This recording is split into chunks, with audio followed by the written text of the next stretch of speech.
Ez a törvény a bevezetésének pillanatától brutális mértékű pedagógus elbocsátást von maga után.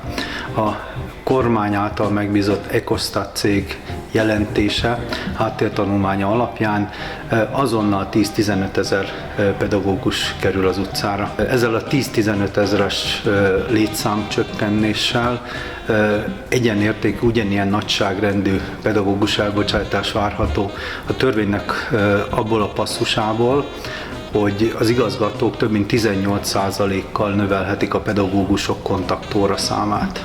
A frissen végzett pedagógusok vagy a munkanélküliek táborát fogják növelni, vagy pedig számukra szerencsésebb esetben a tehetségesebbek az üzleti világban helyezkednek el, ahonnan aztán már nincs visszaút az iskola világába. Ez a brutális mértékű pedagógus elbocsátás, ahogy mondtam, ennek természetes velejárója lesz a munkaerőterhek növekedése. Ehhez a munkaerőteher növekedéshez, mint ahogy azt Orbán Viktor parlamenti válaszából tudjuk, nincs garancia bérnövekedésre.